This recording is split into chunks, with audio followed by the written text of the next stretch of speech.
Come here, Bruce. Sit down. Sit down, Bruce. Sit down. Say hi.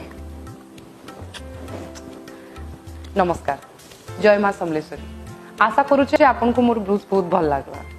आपन समस्ते जानिथिबे किछि दिन आगरो ओडिसा रे निर्वाचन हितरा एवं से निर्वाचन रे लखे लखे हजार हजार लोक माने भारतीय जनता पार्टी के विश्वास करी आशीर्वाद देले सत्ता रे आनले एवं किछि दिन आगरो विधानसभा रे एवं केंद्र रे जेन बजट डिसाइड होला सारा देश रे से माने कहले जे 1 कोटी घर के फ्री रे इलेक्ट्रिसिटी मिलवा एवं ओडिसा रे जते बेले निर्वाचन हितरा से माने कहितिले जे प्रत्येक घर के आमे 300 यूनिट फ्री बिजुली देबो। हमर ओडिसा रे मैं अनुमानिक कहू जे 1.5 कोटी रो ऊपर घर एवं जदि सारा देश रे से माने 1 कोटी घर के बिजुली देबे बेले हमर ओडिसा रो भागे केते पड़ला अपन हिसाब करू।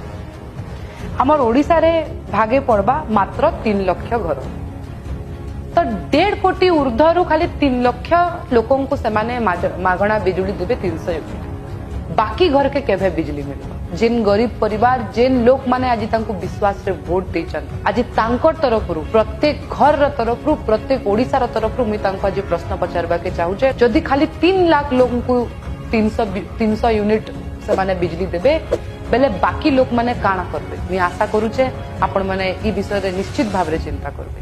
नमस्कार।